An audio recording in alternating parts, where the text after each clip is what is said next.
नमस्कार, जय श्री कृष्णा। आज आपको मैं जीवन के गूढ़ तत्वों को समझाने वाली एक आकर्षक कथा सुनाऊंगी। एक कश्मीरी संत माँ ललेश्वरी थी, जिनका विवाह 12 वर्ष की उम्र में ही हो गया था। ससुराल में उन्हें बहुत ही प्रताड़ित किया जाता था, उनके साथ दुर्व्यवहार किया जाता था। वे ज़्यादा दिन ससुराल नहीं रहीं, ससुराल को त्याग दिया। मायके में आकर ईश्वर का भजन कीर्तन करने लगी। मीराबाई की तरह ईश्वर के भजन में लीन हो गई। ईश्वर की शुभ इच्छा से एक बार सेदवायु नामक संत ने उन्हें दीक्षित किया, और जब उन्हें गुरु की दीक्षा प्राप्त हुई, गुरु प्राप्त हुए, तब तो आध्यात्मिक जगत में उनका बहुत विकास हो गया। मीराबाई की तरह हमेशा ईश्वर का गुणानुवाद करते हुए ईश्वर के आनंद को छकती थी, यानी स्वाद लेती रहती थी।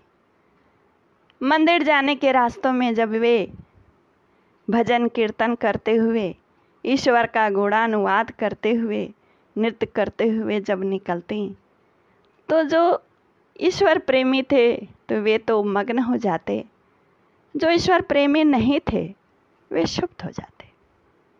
कोई उनको सम्मान करता तो कोई अपमान करता।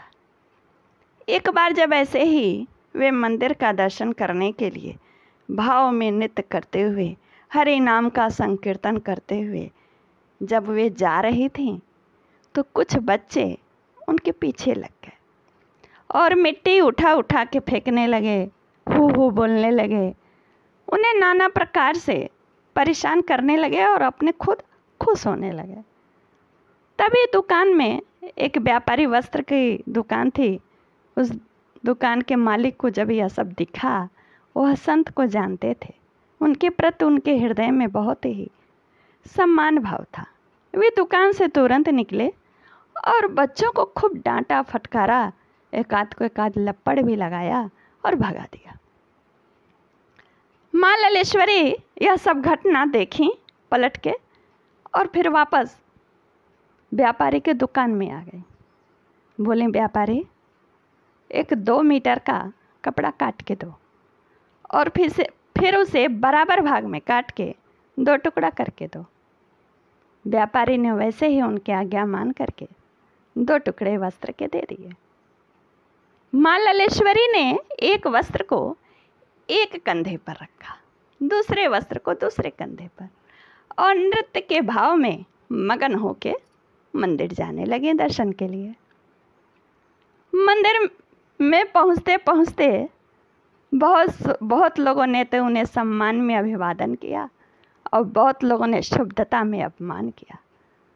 तो जिन लोगों ने सम्मान किया, उनके सम्मान की गांठ एक कंधे के कपड़े में लगाते हैं, और जो उन्हें शुभ्रता में अपमान करते, उन्हें कटु शब्द बोलते, उस अपमान को दूसरे कंधे के कपड़े में गांठ बांधते।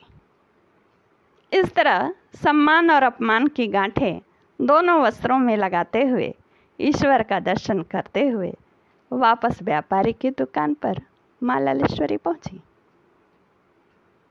दुकानदार के पास वे दोनों गांठ वाली कपड़ों को रख दी और बोले, अब तौलो इसको, तौल के मुझे वजन बताओ। व्यापारी के दुकान में बड़ी भीड़ थी, सारे ग्राहक बहुत आश्चर्यचकित हो गए। ये क्या तौलो आ रही हैं माँ, ये पागल है क्या? नाना प्रकार के वहाँ भी लोगों के मन में भाव आने लगे, लेकिन व्यापारी तो उनको मानता था।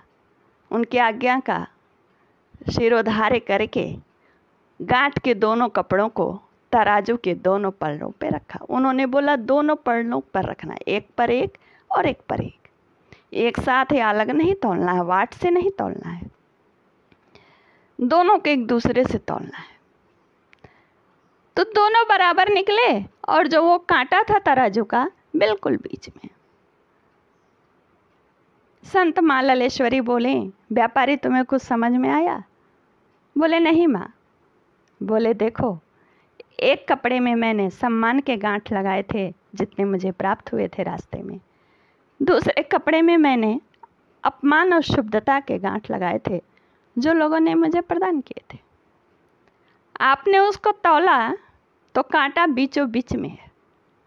इसका मतलब ये हुआ कि सम्मान और अपमान जीवन को बैलेंस करते हैं, यानी ये समदर्शिता बताते हैं, यानी व्यक्ति के जीवन को बैलेंस रखता है, सम्मान और अपमान दोनों।